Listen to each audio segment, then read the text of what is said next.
Welcome back to Sledgehammer Horror, guys. I am Ken Sledge, and let's talk horror. Today, I am joined by Jack of all trades, Ted Evans. How you doing today, man? Hello.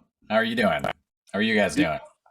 I am very well, and I'm so glad to have you here. A little bit about you, real quick. You graduated from the Savannah College of Art and Design, and Right. then training in Baltimore and Chicago in theater, stand-up, and improv. Also been a professional voice actor in LA for over 10 years, and the thing that's awesome is the amount of different roles you've done, the versatility that you bring to the table, whether it's, characters, impressions, dialects, whatever have you. And some of the things you guys may recognize the voice from, the Affleck Duck. You've done voice stuff for major celebrities, as well as been in a Pixar movie, which is a dream of anybody that grew up watching Toy Story. Like, that's Really? Yeah. awesome. Next step is to voice a superhero eventually. I'm sure you said that's one of the biggest things for you. I know that'll happen for you. But you've also Someday. worked in video games, internet videos, audio books, commercials. Mhm. And another thing, as a live actor, you were just part of the Old Strangers film. So I got to ask the question that I'm sure you get asked every time someone interviews you. Do you prefer voice acting or live acting? Oh, voice acting, 100%. I mean, for one, you can stay in your pajamas. I'm actually currently wearing pajama pants right now. And two, it's just so much more that you have to focus on as far as your performance. What's the camera doing? Like, where do I need to be? What do worrying about your appearance? That's all stripped when you're doing voice acting. And I feel that voice acting just allows you to be at the core of the character and you're not thinking about anything else except getting the message across and getting the emotion across that you need to with each character, even if it's commercial. Right. So what guided you into voice acting? Like, what was your driving force to get into voice acting? So I grew up, like most 90s kids in front of the TV watching Saturday morning cartoons and Nicktoons and Cartoon Network Mhm. and all these. And so I when I was a kid, I used to say I wanted to be an actor or a cartoonist. And I feel like I landed in between the two of those. And yeah, when I went to college, the only thing you could do was major in theater acting. We did have a Sure. film department at SCAD, so we could like act in student films and things of that nature. But for the most part, the core acting program was just theater. And I was never a theater person really per se, but I developed a love for that. And in my senior year, I had like one class on marketing and how to market yourself as an actor. And there was like one segment that was about voiceover. And in college, you got to play all these different parts. If we need an 80-year-old man, we don't have any 80-year-old men. We just have college kids. So we're going to give you some prosthetics. So we got to do a lot of things that you wouldn't normally get to do in New York and anywhere in the theater world outside of, regional theater. So the versatility of characters is something I've always admired in people like Hank Azaria. Hank Azaria Mhm. is like one of my all-time favorites. And just growing up watching all these cartoons and like also I think there's a point where you're a kid where you think that those characters are real people and then you Right. realize that one or two three guys voiced all these different characters and that was always just mind-boggling. So I had a very high-pitched voice when I was a kid and it wasn't until college that I started just playing around with like the movie trailer voice or trying to do an impression of like a Lord of the Rings character or something like that and making people laugh that I started to think maybe this is going to pigeonhole me in, white, blonde, buddy of the college kid. And, those are the only roles I'll be really considered for. And I'm Irish blood. So I look very young. I'm turning 38 this year. But Damn. You definitely don't look 38, bro. yeah, just be Irish and Welsh and just don't go outside. That's the secret. Just stay indoors. This pandemic, it's like okay, I'll just keep hanging out inside. Uh, but really, it was that class, and somebody said like you're really good at this voice acting thing, and I just realized if I don't have to worry about what I look like and I can pull off the sound, I can do all sorts of things. So that was like I'm gonna go after voiceover because frankly, it's more of a pain for me to have to like constantly be thinking about my looks. Sure. Well, I mean, from what I've heard, you've done great in voiceover, but I'm going to be honest with you, man. Seeing you in Old Strangers, seeing you in live action, you do just as well there. So, do you Thank have you. any? I'm not going to get into specifics because I know about NDAs and all that shit. But do you have any plans to do any more live acting? Plans. I mean, so Nick has been like one of my best collaborators over the years, and because Hollywood is so full of people trying to be on camera and doing things either on their own, on your own steam. I actually produced a web series in like 2009 to 2012 when I was in Chicago. And that was so much of our own steam. It's called Fun Employed. If you look up Fun Employed Chicago on YouTube, we have 3 seasons. And I love being on camera and I love acting. Like, I'm not going to say I didn't consider that as part of doing it. It's just that the amount of rejection that I have to face with voiceover alone, it was like, all right, I'm getting punched in the nuts constantly. Let's like double that with on-camera stuff. It's just, I would love to, but as of right now, I don't have any plans to, unless Nick asked me to do another project, because this was literally, he'd had me do a few video shorts over the years and then was just coming to me for stuff, whether it was voiceover for a project or suddenly when the pandemic hit, he was like, I have this idea. I want to make something. We're just sitting here. Let's get this crew together and make something because we can. So, yeah. Well, and I have the links. You were talking about Fun Employment. Is that what you said? Fun Employment? Fun Employed. Fun Employed. Okay. I have the links for all that right down here in the description, guys. I have as well as the social media links. So make sure you're checking all that out so you can stay up to date on all the hard work that he's doing and all the projects that he has coming up in the future. You don't have to wait for me to update you on this stuff. But before you do that, we got to get to the reason why we're here, brother. We talk about, Old Strangers and you being in the horror world, but in order to be in the horror world, horror has to start somewhere for you, Ted. So I want to go back to the past, talk about your first horror movie, and your first horror movie was Psycho. I remember watching this on VHS when I was a kid, and I wasn't I have often had a hard time with black and white classic films. So I remember as a kid thinking like, this isn't going to be scary. And watching it and the soundtrack and Anthony Perkins' performance, particularly in the last minute where he's sitting there and the voice is going and you realize that the voice of his mother has been him the whole time, like talking to himself as the mother. The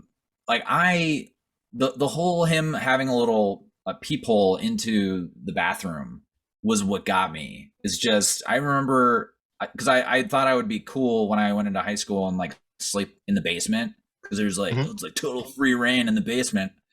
And so I went, but like the basement was scary as fuck.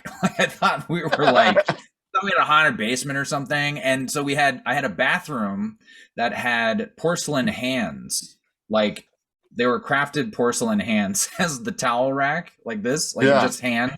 And then holding the toilet paper roll. I don't know why, but the previous owner had hilarious. So like the bathroom was already creepy, but like, man, you better believe after I saw that movie, I was just locking both doors every time I went, and I would always like peek behind the shower curtain. That's the kind we talk about. That's definitely when you're at your most vulnerable, man. Oh yeah. So I think that's what increases the fear in this movie, and like you talked about with that ending scene, like I didn't realize till much later in life. There at the end when he's just giving that smile, how they impose the skull over top of his face. It's just a split second and then it's gone. But the brilliance of Alfred Hitchcock, and something you brought up as well that I wanted to touch on later, but we're just going to touch on it now. Sure. One of the absolute best scores of all time. Yeah. When it comes to horror, I put this up there with Halloween and Jaws as movies where people know the score, even if they've never seen the film. The minute you hear the like, what's up with that, so Alfred Hitchcock was a genius. I don't think anybody would deny that. It's kind of an asshole, but he was a genius. Yeah. And Anthony Perkins completely nails it in this role. Like when they're sitting in the living room and he's looking at her and he's like, well, a boy's best friend is his mother. Like such a creepy scene, man. Like everything about it is just, and the way he's smiling as he says it, and then obviously you get stuff like Scream that copied the We all go a little mad sometimes. Yeah. You know, like, and Quite a these bit. things that are just so deeply rooted in this movie that are so scary that for this to be your first watch had to be so epic, man. I remember especially the scene where I believe it was the sheriff is going up the stairs, and it's the aerial shot of the stairwell, and we see Norman in the wig. So at first you think it's the mother. It's the first like attack in the house. The way he moves is like so startling, especially because you haven't seen him move hardly at all. And the movement that he does was just with the shrillness of the violins in that moment. Just whoa. Oh, Really. for sure. And while we're talking about impactful and effective scenes, I got to ask you, man, what was the scene that affected you the most from Psycho? Probably that one, I would say. That one, or I mean the classic is the shower scene, but because of the way that it was done and it was for the time, I forget exactly that, like you see like a knife against her skin and it's flashes of images, and your brain has to sort of fill in the gaps. I that's definitely impactful, but for me it was that scene of the aerial shot. And I like, for instance, in most recently, what was it, the James Wan movie, Malignant? Malignant. They do a lot of those aerial shots that I think definitely takes a page from that. I mean, I can't think of another movie that had done that before it, but I'm sure somebody's done it. But Right. Well, and like you said, it all got to start somewhere. And I mean, I'll be honest with you, Psycho is one of my all-time favorites. You know, the steel box is great, such a great copy of the film. Right. And it's one of those movies where you don't realize you just sat there for 2 hours watching this film. Yeah. You know, like this is one of those films that just flies by as you're watching it. And you obviously got the big twist at the end. And when people talk about this movie, that's what they talk about the most. But this whole movie is worth talking about. So we know which scene affected you the most, but what would you say your favorite scene from Psycho would be?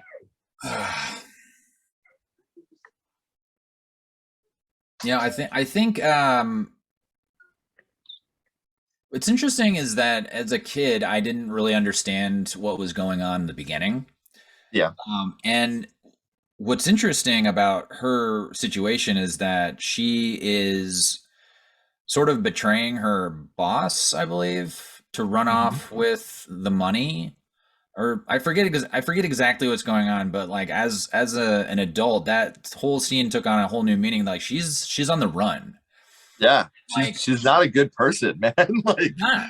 And like I think as a kid, I didn't know that part didn't make any sense, but this part, like she is just this woman going to a hotel. But as an adult, you're like, are we supposed to think that this is like her? It's so weird that you almost want her to get away with the thing, but she gets killed in the process, right? Because she goes to the wrong hotel. Right, exactly. The know, base motel, man. Like, what would her life have been like if she just had picked a different motel and gotten away with, stealing all that money and I believe the money doesn't it go, it's in the car still, and he doesn't even recognize that it's in there. Yeah, because he ends up ditching the car in the pond in the back. Yeah, right. And with the suitcase still inside, it's just So I love all that setup, especially watching it, years later. We watched it in a big theater right before the pandemic. They did a screening downtown LA at this old timey theater, I believe with like a live orchestra playing, and it was awesome. Dude, that's so sweet. Yeah, it was great. Well, and we talk about that ending too. Like, I don't think anybody, I mean, obviously now it's almost cliche to think about this ending, but when you first watch it and you see the chair spinning around to the skeletal remains, and then Norman runs in with that knife and that big smile and the wig, you know, like, I don't think, that was mind blowing the first time I seen this movie, so I often ask, would you like to see this movie remade today? Now we had the Vince Vaughn color remake, I was going to say, scene by scene, but would you like to see its own spin done on this today? Just based off of how movies are these days, I feel like they would just bungle it somehow. There's part of me that would love to see a successful attempt for sure. And I think anytime there's a remake or something, there's usually the idea is we need to uh, update this with the technology that we have now. We need to make this more palatable for modern audiences who maybe don't want to watch black and white movies. But something always gets lost in the process. Like when they did Clash of the Titans, I had watched Clash of the Titans and I thought, what a charming movie. But the stop motion animation looks like crap. And it would be great to see basically this movie with the characters in place, the same vibe, but like with CGI. And when the CGI one came out, it lost all the charm of the original. Yeah. So it's like, would I like to see a remake of this? I'd watch it, but I would have low expectations. For sure. And then this is a classic. So like I said, that's what I didn't like about the Vince Vaughn remake. Honestly, I don't hate that movie. I just think it's unnecessary. It's the exact same thing, just scene by scene. And successful, I would say. Yeah, absolutely. So Ted, we talked about your first horror movie being Psycho. What a great way to start your horror life. But now, my friend, my little buddy Ghostface has a question for you. What's your favorite scary movie, Ted? What is your favorite horror movie of all time?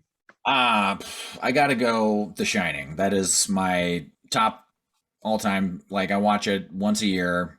I have like a rotating top 5, but The Shining, it's like The Shining, The Thing, and I think Scream are like my top 3. That changes, but The Shining is always up there for me. This is behind every single episode I do, hanging up right here. So I definitely understand the impact of The Shining. And like one of the things we talk about with The Shining is you guys can see it right now. I have little Danny Torrance riding his little tricycle over top of us right now. And you can hear that scene. Even when you can't hear it, you can hear that scene. And the impact The Shining has on people, I think, cannot be understated. I mean, you hear the horror stories about what happened to Shelley Duvall on set and how she ended up thanking him for it later because it made the movie that much better. And what a fantastic horror movie, man. Oh man, just the best. I actually, my girlfriend had seen it in a film study class and didn't like it. And I was like, I don't know if this is going to work in our relationship because you're so wrong. And then I got it on 4K this year and the 4K upres is like really nice. I will say it looks like they shot it yesterday. And she liked it a lot the second time around. Thank goodness. So we keep dating. Right. We've been together for 4 years. She probably liked it a little more because you were just in her face like this the whole time. Like, I hope you're liking this. So, man, it's been amazing to have you on here, and I wish you nothing but the best of success in the future. But before I let you go, we always end this with the same question. We're going to go back to Psycho, and we're going to rank this on a skull count. Now, what we're doing, we're not ranking it on production, quality, score, acting. We're not being critics now. What we're doing is strictly ranking this movie strictly on how much it affected you as a child on first viewing. So 0 skulls being not effective, 5 being very effective. You can use half and quarter skulls anywhere in the middle. What would your ranking of Psycho be? 5, obviously. It's gotta be. No brainer. It's a classic.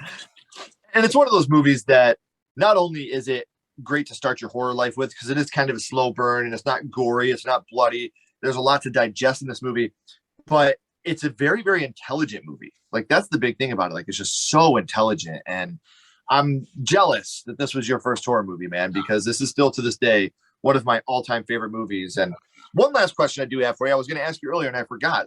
Psycho is a franchise now. You have Psycho 1, 2, 3, and 4. And then you have Bates Motel, the television series. Is the original Psycho your favorite of the bunch? Still, yeah.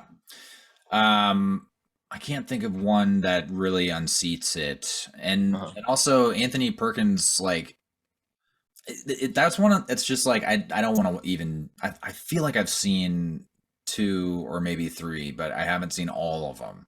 And I've only watched a little bit of the Bates Motel. I just felt like it was so perfect. Yeah. You know, like Aliens is a great example. Like, you know, like Aliens 1 and 2, it's like, what is this thing? Where did it come from? It's better sometimes to just have those questions unanswered than to like get some really unsatisfying Alien Covenant or Prometheus, where it's the lore, I don't care. Like the mystique is what's really amazing. So for me, Psycho is still top of the bunch. See, and I'm a huge fan of Psycho 1, 2, and 3. I think they're all great, but I agree with you. I think Psycho is the best of the bunch. 2 and 3, I think, are phenomenal. You had Anthony Perkins back for those two, and I think that they are so awesome. So I do love those as well, but I'm with you. Psycho will never be unseated. So, Matt, don't go anywhere, man. I got a couple more questions for you. Everybody else, we always appreciate you watching. Thank you so much. And we're at the final act now, the third act, and the credits are about to roll. So before they roll, click these links down here in the description. Follow him on social media. Check out his stuff on YouTube. Stay up to date on what he's doing in the future. You're not going to want to miss any of it. Until next time, guys, keep talking horror. Stay what you are. And we'll see you guys soon.